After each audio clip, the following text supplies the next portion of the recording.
السلام علیکم ناظرین، میں ہوں عمر چیمہ اعزاز سید کے ساتھ آج کے ٹاک شاک میں۔ ناظرین، آج ہم اس موضوع پر بات کریں گے کہ کیا عمران خان کی جان کو خطرہ ہے؟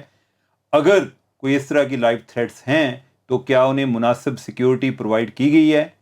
اور جو باقی وزرائے اعظم ہیں، سابق وزرائے اعظم، ان کی سیکیورٹی کی کیا صورتحال ہے؟ تو آج اس پہ اعزاز جو ہیں وہ ان کے پاس کافی انفارمیشن ہے، اور یعنی کہ وہ تھوڑی دیر پہلے سونف بھی کھا کر بیٹھے ہیں اور پروگرام شروع ہونے سے پہلے وہ انہوں نے سائڈ پہ رکھ لی ہے۔ نہیں یار، سامنے رکھ لیتے ہیں۔ ہاں، تو یعنی کہ آج ہم ان سے پوچھیں گے، شاہ صاحب سونف کھا کے ذرا بتائیں ہیں۔ سونف کھا کے بتاتے ہیں، میں چھپا رہا تھا لیکن اب آپ نے نا پبلک کر دی ہے۔ بات یہ ہے بس چیمہ شاہ صاحب، جی آپ بھی جو ہے نا ایک ملامتی کلندر ہیں۔ چیمہ صاحب بات یہ ہے کہ عمران خان صاحب کی زندگی کو خطرہ ہے۔ ٹھیک ہے، میں اس بات پہ کنونسڈ ہوں۔ ٹھیک ہے، ایک تو سرکاری بات ہے نا، سرکاری بات کا پہلے بات کر لیں، جو جس کا ہمارے پاس ڈاکومنٹڈ ثبوت ہے۔ میرے پاس ڈاکومنٹڈ ثبوت ہے، ٹھیک ہے۔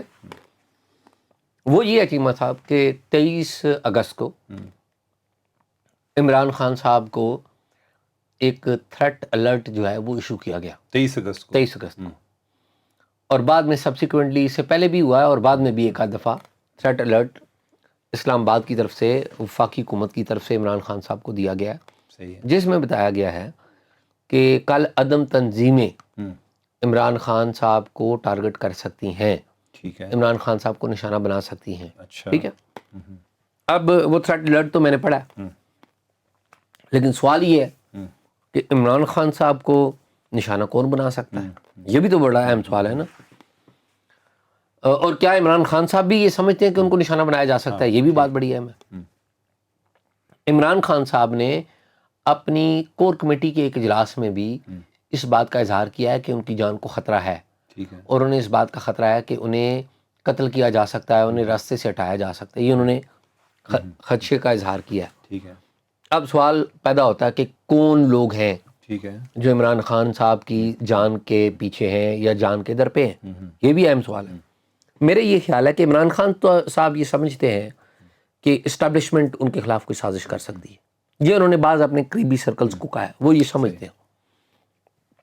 لیکن میرا یہ خیال ہے کہ جو بینڈ آرگنائزیشنز ہیں، القاعدہ ہو گئی، ٹی ٹی پی ہو گئی، داعش ہو گئی، جیش ہو گئی، اس طرح کی جو تنظیمیں ہیں وہ عمران خان صاحب کو اٹیک کر سکتی ہیں۔ اس پہ مجھے کسی قسم کا کوئی شک نہیں ہے۔ سپاہ صحابہ کے ایلیمنٹس ہو گئے، لال مسجد کے جو ایلیمنٹس ہیں جو کہ اس راہ پر چل پڑے ہوئے ہیں، عسکریت پسندی کی راہ پہ چل پڑے ہوئے ہیں، وہ بھی عمران خان صاحب کو نشانہ بنا سکتے ہیں۔ کیوں؟ سوال یہ ہے کہ کیوں؟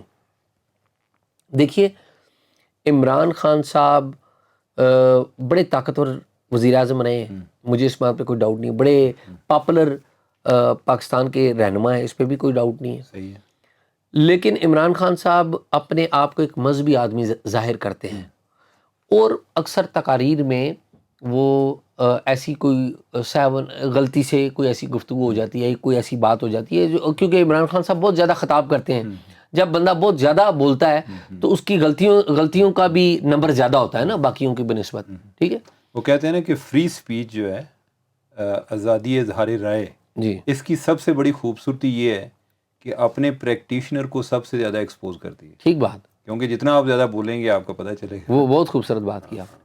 اور یہ میں نے میرے اہل کسی سے سنی ہوئی ہے، کسی سے سنی، کوٹ بھی کر دیتے یار۔ نہیں وہ یاد نہیں ہے۔ اچھا، تو چیمہ صاحب ہوا یہ ہے کہ عمران خان صاحب چونکہ غلطیاں یہ کرتے رہے ہیں، اور عمران خان صاحب کے خلاف ایک طبقہ مذہبی کارڈ بھی استعمال کرتا رہا ہے۔ عمران خان صاحب تو مذہبی کارڈ استعمال کرتے ہیں نا کہ لوگوں کو اپنا ووٹر بنائیں، لوگوں کی فالوئنگ زیادہ، لیکن عمران خان صاحب کو راستے سے ہٹانے کے لیے بھی ان کے جو بعض مخالفین ہیں وہ مذہبی کارڈ استعمال کرتے رہے۔ اب ذرا یہ تمہید باندھنے میں ویلا کا ٹائم نہ ختم ہو۔ اچھا نہیں، آخری بات کرتا ہوں اور ختم کر دیتے ہیں۔ دیکھیں، اگر خدا نخواستہ عمران خان صاحب کو کچھ بھی ہوتا ہے، کچھ بھی ہوتا ہے، تو عمران خان صاحب کو خدا نخواستہ کچھ ہونے سے پاکستان میں انرسٹ پیدا ہو جائے گی۔ ٹھیک ہے، یعنی کہ آپ بتائیں کہ کیا خطرہ ہے، یعنی کہ آگے چلیں۔ اچھا، خطرہ یہ ہے کہ ان کی جان کو خطرہ ہے، ان کو قتل کیا جا سکتا ہے، اور جو ان کو تھریٹ لیٹر دیا گیا ہے، وہ تھریٹ لیٹر، یہ اس میں تحریر ہے کہ عمران خان صاحب کو پبلک گیدرنگز میں نقصان پہنچایا جا سکتا ہے. اس کی انٹرپریٹیشن یہ بھی ہو سکتی ہے، اب عمران خان ایک طرف تو کہتے ہیں نا میری جان کو خطرہ ہے، اب اس تھریٹ لیٹر کو وہ یہ بھی سمجھ سکتے ہیں کہ گورنمنٹ کی سازش ہے، کہ یہ چاہتے ہیں کہ میں جو ہے میں کوئی جلسے نہ کروں. یہ وہی والی بات ہے جو بینظیر بھٹو صاحبہ بھی یہ سمجھتی تھی. ٹرسٹ ڈیفیسٹ ہوتا ہے، ٹرسٹ ڈیفیسٹ کہ جب جس طرح ایجنسیز کے درمیان اور پولیٹیکل لیڈرز کے درمیان ہوتا ہے تو وہ جب کوئی اس طرح کی انٹیلیجنس رپورٹ آتی ہے تو بعض اوقات وہ اس کو شک کی نگاہ سے دیکھتے ہیں کہ یہ جینون ہے یا کہ فیک ہے. وہ عطاء اللہ قاسمی صاحب نے نا ایک دفعہ کالم لکھا تھا تو وہ بڑا مزاحیہ لکھتے ہیں. انہوں نے کہا کہ جھوٹ نا 3 قسم کے ہوتے ہیں. ایک ہوتا ہے جھوٹ، دوسرا ہوتا ہے سفید جھوٹ، اور تیسرا ہوتا ہے سرکاری اعداد و شمار یا سرکاری بیانات. ٹھیک ہے، ٹھیک ہے. تو اب ہماری کوئی لوگ سرکاری سچ بھی کہتے ہیں، جسے لوگ سرکاری سچ بھی کہتے ہیں. اب معاملہ یہ ہے چیمہ صاحب، عمران خان صاحب کو خطرہ جس سے بھی ہے، کوئی بھی انوالو ہو، لیکن جب کسی بھی شخص کی جان کو خطرہ آ جائے نا تو پھر ساری باتیں ختم ہو جانی چاہیے. ٹھیک ہے، بینظیر بھٹو کی لائف کو تھریٹ ہوتا تھا تو بعض لوگ مذاق بھی کرتے تھے ایسی، لیکن وہ دیکھیں یہ ہماری قوم کا لاس ہوا ہے. لیکن یہ بھی دیکھ لیں نا کہ بینظیر بھٹو بھی جو ہیں وہ بھی اس چیز پر زیادہ انہوں نے توجہ نہیں دی تھی. جی اسی لیے تو دیکھیں نا وہ باہر نکلے ہیں گاڑی سے، اگر توجہ دے رہی ہوتی پھر تو جاتی نا. اس رات کو جو اس وقت کے ISI چیف تھے ندیم تاج، 26 اور 27 دسمبر کی درمیانی شب وہ ان کے گھر میں صبح 4-5 بجے تک رہے، ان کو کنونس کرتے رہے کہ نہ جائیں. ایک ٹائم تھا میرے 2013 کے الیکشن کی بات ہے یا 2018 کی، اس سے پہلے کوئی تھریٹ الرٹ یہ بھی جاری ہوئے تھے جی کہ ادھر سے کوئی ایک بندہ آ گیا اور وہ جرنلسٹوں کے بارے میں آتا تھا جی کہ وہ فلاں فلاں جو جتنے بھی کریٹیکل ہوتے تھے ان کے بارے میں آتا تھا. وہ میرے اور آپ کے بارے میں بھی آیا ہوا ہے، اور مجھے تو ضروری نہیں ہے ہمارا بتانا ہے نہیں کہ آپ جرنلسٹوں کے بارے میں. جی میں تو یہ کہہ رہا ہوں جو تحریری طور پہ نا، یہ تو تحریری طور پہ باتیں آئی ہوئی ہیں. تو خیر اس وقت تو یہ صورتحال ہے. خطرات بھی ہم نے بتا دیے، کس کس سے خطرہ ہو سکتا ہے وہ بھی بتا دیا. سیکیورٹی تو ان کو پوری ملی ہوئی ہے نا، سیکیورٹی ان کو پوری ملی ہوئی ہے. پوری ملی ہوئی ہے یا زیادہ ملی ہوئی ہے؟ میں تو یہ کہوں گا بہت زیادہ ملی ہوئی ہے. کتنی ملی ہوئی ہے؟ ٹھیک، ان کو چیمہ صاحب 266 افراد جو ہیں ان کی سیکیورٹی کے لیے. میرے خیال ہے کہ کوئی ایسا فارمر پرائم منسٹر یا جتنا بھی امپورٹنٹ آدمی ہو اور وہ آفس میں بھی نہ ہو، اس کے پاس اتنی سیکیورٹی یعنی کبھی سنا بھی نہیں. یعنی کہ ماضی کی مثال میں ابھی حال کی نہیں بات کر رہا، ماضی میں بھی کبھی نہیں سنا. 266 یہ وہ ہیں جو سرکاری ہیں، اس کے علاوہ 2 پرائیویٹ جو سیکیورٹی کمپنی ہیں ان کو بھی ملا لیں تو یہ 300 کے قریب افراد ہیں جو عمران خان صاحب کو سیکیورٹی دیتے ہیں. 300 افراد، یعنی کہ اس میں رینجر ہے، اس میں FCC ہے، اس میں اسلام آباد پولیس ہے، اس میں KP پولیس ہے، اس میں گلگت بلتستان کی پولیس ہے، ایسا ہی. اور اس کے علاوہ 2 پرائیویٹ سیکیورٹی کمپنیز ہیں ان کی بھی، یعنی کہ ان کی طرف سے بھی بالکل ایسے ہی، بالکل ایسے ہی. اور جو کیا ان کا ایسٹیمیٹ کیا ہے کہ کتنا کو اس پہ خرچہ آ رہا ہوگا ان کی سیکیورٹی؟ عمر جو IG اسلام آباد پولیس ہیں اکبر ناصر، انہوں نے بتایا تھا کہ 20 ملین پر منتھ خرچہ آتا ہے. 20 ملین. اچھا، اور یہ جو 20 ملین پر منتھ ہے نا ان کی ڈیلی ویج کے اعتبار سے ہے نا یار عام لوگوں 2 کروڑ. ٹھیک ہے، اچھا یہ 2 کروڑ ایک مہینے کا. اور چیمہ صاحب یہ جو 2 کروڑ ہے نا اس میں پیٹرول گاڑیوں کا شامل نہیں ہے. اچھا، اس میں جو ان سیکیورٹی اہلکاروں کو، بعض اہلکار جو ہیں ان کو کھانا بھی دیا جاتا ہے، مثال کے طور پہ رینجرز کو کھانا ملتا ہے، غالباً FCC کو بھی ملتا ہے، ان میں صرف پولیس کو نہیں ملتا. یعنی یہ وہ ہیں کہ جو ایک طرح کی تنہائی ہیں، یعنی کہ تنہائی کی مد میں جو ہے اتنے لوگ جو ہیں وہ ڈیلی کے اعتبار سے فارمر پرائم منسٹر پہ لگائے ہوئے ہیں جو کہ ساتھ IG اور DIG کی بھی ماں بہن ایک کرتے ہیں. جی بالکل ایسے ہی ہے. ٹھیک ہے، اور اس میں کھانا نہیں ہے، چائے نہیں ہے، اس میں گاڑیوں کا پیٹرول نہیں ہے، اور گاڑی جو ظاہر ہے اس میں استعمال ہوتی ہے، اس کے باوجود 2 کروڑ ہے. اس کے باوجود 2 کروڑ ہے. تو ویسے اگر اس کو بھی شامل کر لیں تو میرا نہیں خیال یہ کسی طریقے سے 4 کروڑ سے کم ہوگا. اور اس کے علاوہ سب سے بڑا خرچہ پیٹرول کا ہوتا ہے جو ان کو بلٹ پروف گاڑی دی ہوئی ہے. ٹھیک ہے، وہ سرکاری گاڑی ہے. ہاں، اس کی جو مینٹیننس ہے وہ بھی اس میں شامل نہیں ہے. وہ شامل نہیں. وہ جو مینٹیننس ہے، جو بھی اس کے اخراجات آتے ہیں وہ بھی سرکار ادا کرتی ہے. بالکل ایسے ہی ہے، بالکل ایسے ہی ہے. تو چیمہ صاحب یہ ان کی سیکیورٹی کی صورتحال ہے. اور المیہ یہ ہے چیمہ صاحب کہ اچھا ویسے چیمہ صاحب میں ایک بات بڑی بطنی ضروری بتانا چاہتا ہوں. ٹھیک ہے، آج تاریخ ہے 1 سپٹمبر. ٹھیک ہے، 31 اگست کو سینٹ میں تھا. 31 اگست کو سینیٹر ہیں ایک محسن عزیز صاحب، وہ پاکستان تحریک انصاف کے سینیٹر ہیں، اور میں بڑی ذمہ داری سے کہوں گا کہ انتہائی نالائق سینیٹر ہیں. یہ میں بہت بڑی بات، میں لیکن ایک چیز یاد رکھیں ایک ذمہ داری کی بات ایک اور بھی ہے, وہ بڑے پیسے والے ہیں, پیسے والے ہیں, اسی لیے وہ سینٹ میں ہیں. میری اس بات پہ ان سے بڑی بات بھی ہوئی تھی. یہ بزنس کرتے رہے ہیں, ان کا ہمیشہ ایکسپرٹی بزنس رہی ہے, ان کو انہوں نے سینٹ کی کمیٹی کا سربراہ لگا دیا. وہ ایک الگ ڈیبیٹ ہے, ٹھیک ہے, وہ الگ معاملہ ہے. انہیں چونکہ سیکیورٹی ایشوز کا پتہ ہی نہیں ہوتا, اس لیے یہ آج خود نوٹس لے لیتے ہیں. یہ اصل میں بلاتے ہیں زیادہ آئی جیز یہ کو تاکہ ان کے ساتھ نا ایک ریپو ڈیولپ ہو جائے کہ وہ فلاں بھی آیا ہوا ہے, فلاں بھی آیا ہوا ہے, وہ پیش ہو رہے ہیں. چیمہ صاحب, ان صاحب نے کیا کیا, انہیں آج خود نوٹس لے لیا. انہوں نے 7 اسپیشل انوائٹیز کے طور پر پی ٹی آئی کے کچھ لوگوں کو بلا لیا. اچھا, وہ سینیٹر اعجاز ہیں, ان کو بلا لیا گیا اسپیشل انوائٹی کے طور پہ. سینیٹر فیصل جاوید ہیں, ان کو اسپیشل انوائٹی کے طور پہ بلا لیا. سینیٹر کامل علی آغا تو شاید ممبر ہیں اس کے, سینیٹر کامل علی آغا, سینیٹر شہزاد وسیم, ان کو نا ایک یعنی کہ ایک قسم کا جلسہ بنا ہوا تھا سینٹ کا پارلیمنٹ ہاؤس میں, کمیٹی روم نمبر 1. ٹھیک ہے. جرنلسٹ کم تھے, 1-2 جرنلسٹ تھے ہم پہ. آپ نے کسی اور کو بتایا نہیں ہوگا کہ میٹنگ ہو رہی ہے؟ ہاں نہیں, وہ اس کا نوٹس ہوتا ہے, بعض نہیں توجہ دیتے. اچھا چیمہ صاحب, حیران کن بات ہے, نوٹس کیا ہے؟ نوٹس ہے عمران خان صاحب کی سیکیورٹی. اچھا, انہوں نے کہا جی عمران خان صاحب ہمیں پتہ لگا اسلام آباد پولیس وڈرا کر رہی ہے, اور اس نے وڈرا کر لی ہے اسلام آباد کی سیکیورٹی, اور ہم جو ہے نا یہ اجلاس بلا رہے ہیں. ٹھیک ہے جی, وہ آگے سارے اکٹھے ہو گئے. ٹھیک ہے, اب وہاں پر پہلے تقریریں شروع, آئی جی اسلام آباد اکبر ناصر بھی وہاں پہ آ گئے. ٹھیک ہے, تو پہلے تو انہوں نے محسن نذیر صاحب نے تقریر کی کہ قومی لیڈر ہیں, ان کی سیکیورٹی واپس لے لی ہے, ہمیں بڑا کنسرن ہے, اور یہ بلا لیا ہے اجلاس.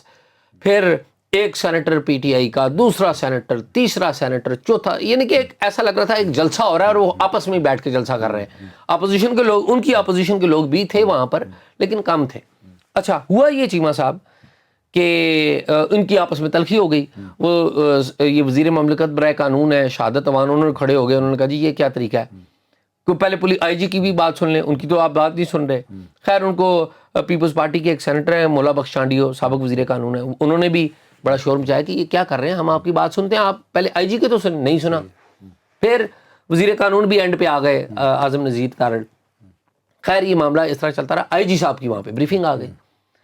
اب آئی جی نے وہ بریفنگ دی, اس نے کہا جی پولیس نے کوئی سیکیورٹی وڈرا نہیں کی, ٹھیک ہے, بلکہ نئے رولز ہم نے بنایا کہ جتنی بھی سیکیورٹی عمران خان صاحب کے پاس ہوگی انڈر دا بلو بک جو ہے وہ اسلام آباد پولیس کی کمانڈ میں ہوگی, کیونکہ خان صاحب کو سیکیورٹی دینا. پھر وہ کہہ رہے تھے کہ جی آپ سیکیورٹی ڈیٹیلز بتائیں نا جی, تفصیلات بتائیں. اب اکبر ناصر جو ہے نا, انہوں نے ایک بڑی عقل مندی کا کام کیا, اور پولیس آفسرز کو ایسا کرنا چاہیے جو کہ وی شوڈ ٹیل نہیں, بڑے یعنی کہ وہ پڑھے لکھے آدمی ہیں اور بڑے قابل آدمی. نہیں, بعض پڑھے لکھے لوگ بھی بیوقوفیاں کرتے ہیں, لیکن انہوں نے ایک ذمہ داری, پڑھے لکھے قابل آدمی, پڑھے لکھے کا جی. اچھا انہوں نے کیا, انہوں نے کہا جی پہلی بات یہ کہ عمران خان کوئی عام آدمی نہیں ہے, وہ سابق وزیر اعظم ہے, اور سابق وزیر اعظم ہے تو سابق وزیر اعظم ہو یا عام آدمی ہو, اس کی سیکیورٹی کو اس طرح پبلک ڈومین میں ڈسکس نہیں کرنا چاہیے. کیونکہ ان کا کہنا یہ تھا کہ جب یہ میں ادھر ڈسکس کروں گا, یہاں پہ میڈیا بھی بیٹھا ہوا ہے, یہ رپورٹ ہوگا تو ان لوگوں تک بھی تو رپورٹ جائے گی نا جو عمران خان صاحب پہ یا قومی لیڈروں پہ اٹیک کر سکتے ہیں. تو انہوں نے خیر تفصیلات بتائیں, یہ 266 کا نمبر انہوں نے ہی دیا, اسی جگہ پہ انہوں نے بتایا. انہوں نے بتایا جی یہ 5-6 ادارے لگے ہوئے ہیں ان کی سیکیورٹی کے اوپر, اور یہ فگر وغیرہ ادھر جو میں نے کوٹ کی نا ادھر دی. اچھا ڈائلما میں ابھی اینڈ پہ بتاتا ہوں کہ ظلم دیکھیں. خیر وہ کمیٹی کا اجلاس ختم ہو گیا. چیمہ صاحب ثابت یہ ہوا کہ وہ کمیٹی کا جو اجلاس تھا نا وہ ایک مفروضے پر بلایا گیا تھا, اور اس سے بڑا ظلم یہ ہے چیمہ صاحب, اس کمیٹی کے اجلاس پر وہاں پر موجود کچھ سینیٹروں سے میری بات ہوئی, میں نے کچھ انتظامیہ کا 15 سے 18 لاکھ روپیہ وہاں پر 1.5-2 گھنٹے خرچ کر دیے انہوں نے صرف مفروضے کی بنا پر. اچھا 15-18 لاکھ کیا مطلب؟ کمیٹی کا جب ایک اجلاس ہوتا ہے نا, اس میں چیمہ صاحب کوئی بندے جب آتے ہیں تو ان کو اجلاس اٹینڈ کرنے کے پیسے ملتے ہیں. ٹھیک ہے, ٹی اے ڈی اے ملتا ہے. ٹھیک ہے, سٹاف لگتا ہے, بجلی لگتی ہے, اس سب کو اگر کنکلوڈ کریں نا تو وہ 15 سے 18 لاکھ روپیہ انہوں نے محض مفروضے پر. آپ مجھے بتائیں کہ اتنے اگر غیر سنجیدہ لوگ پاپولر بھی ہو جائیں جی تو یہ کتنا بڑا ایک عذاب بن جاتا ہے. کوئی شک ہی نہیں, کوئی شک ہی نہیں. تو میں المیہ یہ دیکھیں چیمہ صاحب کہ آئے دن آپ جو جی چاہے الزام لگا دیں صرف اس لیے کہ ہم پاپولر ہیں. جی ہاں, یہ کون سی بھائی بات ہے. تو یہ ہے چیمہ صاحب کا. اچھا ویسے اس کی نسبت اگر آپ دیکھیں جو باقی سابق وزرائے اعظم ہیں, شاہد حقان عباسی ہیں, یوسف رضا گیلانی ہیں, میاں نواز شریف تو آؤٹ آف کنٹری ہیں. ٹھیک ہے, اب ان کی سیکیورٹی کتنی ہے؟ اچھا وہ یہ سوال وہاں پہ ہوا تھا. اچھا انہوں نے کہا جی ایک میکنزم بنا ہوا باقاعدہ جس کے تحت ہم سابق وزرائے اعظم کو سیکورٹی دیتے ہیں, تو کسی بھی بندے کے پاس 5-6 سے زیادہ بندے نہیں ہیں. اچھا 5-6 بندوں سے زیادہ اسلام آباد پولیس نے بندے نہیں دیے ہوئے, ٹھیک ہے. اچھا, اور یہ واحد پرائم منسٹر ہیں جن کے پاس اتنے زیادہ بندے ہیں. اور دوسری سابق پرائم منسٹر, اور دوسری یہ بات ہے کہ انہوں نے شاہد خاقان عباسی کا ذکر کیا. اچھا, انہوں نے کہا جی شاہد خاقان عباسی وہ پرائم منسٹر ہیں سابق جنہوں نے وہ سیکیورٹی بھی نہیں لی جو ان کو جس کے انٹائٹلڈ ہیں. اچھا, تو میری نظر میں شاہد خاقان عباسی کی عزت میں آپ کی نظر میں ابھی اضافہ ہوا ہے, میری نظر میں ویسے کافی دیر پہلے کا نہیں وہ تو ہے, لیکن اس پرٹیکولر ایشو ایک تو نا ملنگ ٹائپ آدمی بہت. اچھا, اب یہ دیکھیں کہ عمران خان جب آئے پتا چلا جی عمران خان نے نا وزیر اعظم ہاؤس میں نہیں رہنا, ٹھیک بات. اچھا, جب عمران خان نے شور کیا تو تب جا کے ہمیں پتا چلا کہ شاہد خاقان عباسی 1 سال وزیر اعظم رہے لیکن وہ کبھی وزیر اعظم ہاؤس نہیں. جی وہ اپنے گھر میں رہا ایسے ہی. اچھا, ان سے ایک دفعہ بات ہوئی کہ آپ وزیر اعظم ہاؤس نہیں رہے تھے. اچھا, بجائے اس کے کہ کوئی آرٹیفیشل قسم کے کوئی بیان جاری کرتے. اچھا, ان کا جواب ہے وہ کوئی رہنے والی جگہ ہے. ٹھیک ہے, میں نے کہا وزیر اعظم ہاؤس میں کیوں نہیں, اس نے کہا وہ رہنے والی جگہ ہے. ٹھیک ہے, تو یعنی درویش صفت انسان, ٹھیک ہے. اور میں سمجھتا ہوں یعنی کہ ایک ہائیلی رسپیکٹڈ اور اس طرح کے جو جینون لوگ ہیں, یعنی ان کو اگر عوام میں پذیرائی ملے. اب یہ بھی ایک المیہ ہوتا ہے نا کہ جو اتنے ایک تھارو قسم کے جینون لوگ ہوتے ہیں نا, وہ اتنی عوام کے میں کلک نہیں کرتے. جیوا صاحب میں آپ کو بتاؤں, شاید خاقان عباسی اپنی گاڑی خود چلاتے ہیں, کوئی ڈرائیور نہیں انہوں نے رکھا ہوا.